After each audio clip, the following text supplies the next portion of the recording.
Shalom, amang inang yang dikasihi Tuhan Yesus Kristus. Berjumpa lagi dengan renungan malam di KPA Penjernihan. Kita akan mendengarkan firman Tuhan, namun sebelumnya mari kita bersatu dalam doa. Damai sejahtera Allah yang melampaui segala akal, itulah yang memelihara hati dan pikiranmu dalam Kristus Yesus Tuhan kita. Amin. Firman Tuhan yang akan kita renungkan pada malam hari ini tertulis dalam Injil Lukas pasal yang ke-11, ayat yang ke-14 sampai ayat yang ke-28. Namun saya hanya akan membacakan dari ayat yang ke-14 sampai ayat 23. Beginilah bunyi firman Tuhan. Yesus dan Beelzebul. Pada suatu kali, Yesus mengusir dari seorang suatu setan yang membisukan. Ketika setan itu keluar, orang bisu itu dapat berkata-kata. Maka heranlah orang banyak. Tetapi ada di antara mereka yang berkata, ia mengusir setan dengan kuasa Beelzebul, penghulu setan. Ada pula yang meminta suatu tanda dari surga kepadanya untuk mencobai dia. Tetapi Yesus mengetahui pikiran mereka lalu berkata, setiap kerajaan yang terpecah-pecah pasti binasa, dan setiap rumah tangga yang terpecah-pecah pasti runtuh. Jikalau iblis itu juga terbagi-bagi dan melawan dirinya sendiri, bagaimanakah kerajaannya dapat bertahan? Sebab kamu berkata bahwa aku mengusir setan dengan kuasa Beelzebul. Jadi jika aku mengusir setan dengan kuasa Beelzebul, dengan kuasa apakah pengikut-pengikutmu mengusirnya? Sebab itu merekalah yang akan menjadi hakimmu. Tetapi jika aku mengusir setan dengan kuasa Allah, maka sesungguhnya kerajaan Allah sudah datang kepadamu.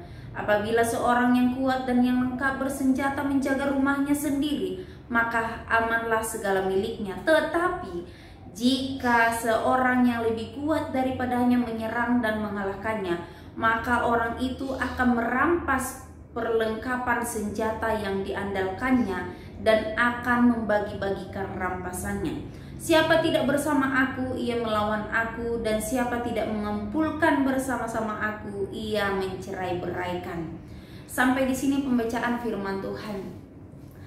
Amang inang yang dikasihi oleh Tuhan Yesus Kristus, dalam Injil ada begitu banyak peristiwa yang dicatat bahwa Yesus mengusir roh jahat. Peristiwa itu dicatat oleh penulis Injil yang ingin menunjukkan bahwa Yesus benar-benar berkuasa atas roh jahat. Yesus berkuasa atas segala kuasa yang ada, yang mengikat dan yang menghalangi manusia untuk melakukan kehendak Allah. Dalam peristiwa ini, kalau kita perhatikan secara beruntutan, Yesus mengusir roh jahat sebanyak 2 kali. Yang pertama pada ayat yang ke-14 dikatakan bahwa roh jahat yang membuat seseorang bisu, dan yang kedua 7 roh jahat yang membuat keadaan seseorang semakin buruk. Namun kedua cerita ini tetap menceritakan tentang kuasa Yesus yang berkuasa untuk mengusir roh jahat yang membuat seseorang dirasuki ataupun dimasuki, hidupnya diubahkan, hidupnya menjadi buruk dan jiwanya juga menjadi buruk. Bukan hanya itu, hidupnya juga bersifat merusak terhadap orang lain. Bisa dalam bentuk mengganggu kehidupan orang lain, bisa juga membuat keributan dan hal-hal yang merugikan orang lain. Artinya bahwa memang kehidupan seseorang yang dikuasai oleh roh jahat pasti akan membuat rusuh dan pasti akan menjadi sandungan bagi orang lain. Roh jahat dalam Alkitab adalah roh yang mempengaruhi kehidupan seseorang dan berdampak kepada kehidupan kemanusiaannya. Kehadiran Yesus yang berkuasa dalam firman Tuhan ini untuk mengusir roh jahat berdampak baik kepada kehidupan orang yang dilepaskan. Sehingga ketika Yesus melakukan itu, ada begitu banyak orang kagum melihatnya. Tetapi juga ada banyak orang yang menentang perbuatan yang dilakukan oleh Allah, mujizat dan kuasa yang dinyatakan oleh Allah. Itulah sebabnya dalam bacaan malam ini orang Farisi menuduh bahwa Yesus mengusir roh jahat dengan kuasa Beelzebul. Memang segala sesuatu yang dilakukan oleh Allah tidak semuanya itu dapat menyenangkan hati orang lain, terlebih mereka yang menentang, yang tidak suka terhadap Yesus. Beelzebul itu adalah sosok dewa Filistin yang disembah oleh orang Filistin. Julukan ini mengundang makna dewa lalat. Dalam 2 Raja-Raja 1 ayat 2 dapat kita baca di sana. Dewa ini merupakan patung-patung lalat yang terbuat dari emas. Beelzebul, sebuah kata yang berarti dewa kotoran. Itu disebut dalam Perjanjian Baru dalam bahasa Yunaninya. Julukan ini merujuk kepada dewa lalat yang disembah guna menghindarkan diri dari penyakit yang berasal dari lalat. Beelzebul juga dikenal sebagai dewa kecemaran yang kemudian dipakai sebagai umpatan oleh orang Farisi. Oleh karena itu Beelzebul merupakan dewa yang dibenci dan namanya digunakan oleh orang Yunani sebagai julukan bagi setan. Dan itulah yang disampaikan oleh ahli Taurat orang Farisi yang tidak berkenan akan kehadiran Tuhan Yesus. Mereka mengatakan bahwa dia melakukan itu dengan kuasa setan. Amang-inang yang dikasihi oleh Tuhan Yesus Kristus, melalui firman Tuhan ini ada 2 hal yang perlu kita pelajari, ada 2 hal yang perlu kita pedomani sebagai orang yang percaya kepada Tuhan.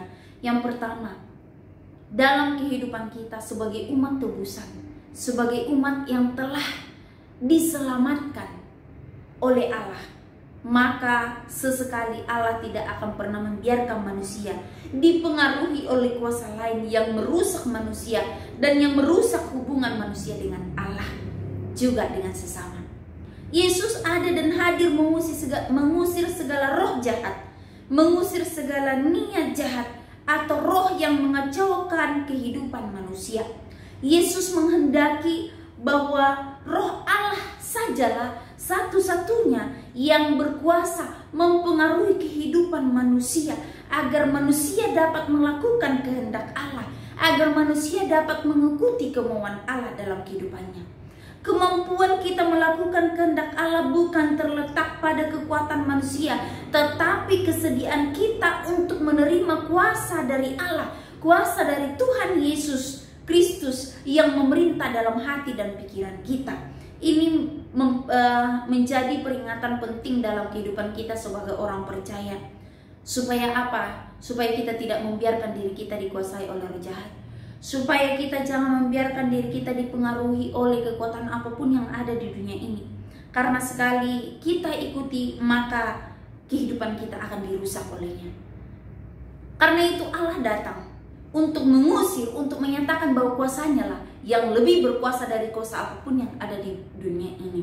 Yang kedua, kita diberikan suatu rahasia kehidupan tentang siapa yang berbahagia. Ini dapat kita lihat di dalam pasal yang ke-11 ayat 27 sampai 28. Yang berbahagia ialah mereka yang mendengarkan firman Allah dan yang memeliharanya. Ingat, siapa yang mau mendengarkan firman Allah, kehidupannya akan diubahkan, hidupnya akan berkenan kepada Allah, dan dia akan selalu dipimpin oleh roh Allah, sehingga dia kuat menghadapi tantangan dunia, terlebih menghadapi godaan setan. Tetapi siapa yang tidak mau menyerahkan hidupnya kepada Allah, tidak mau berserah kepada Tuhan, pasti hidupnya akan dikuasai oleh roh jahat, dan segala sesuatu yang diperbuatnya pasti adalah menyenangkan roh jahat, bukan menyenangkan roh Allah. Karena itu yang kedua ini kita diberikan suatu rahasia kehidupan tentang siapa yang berbahagia dalam kehidupan ini.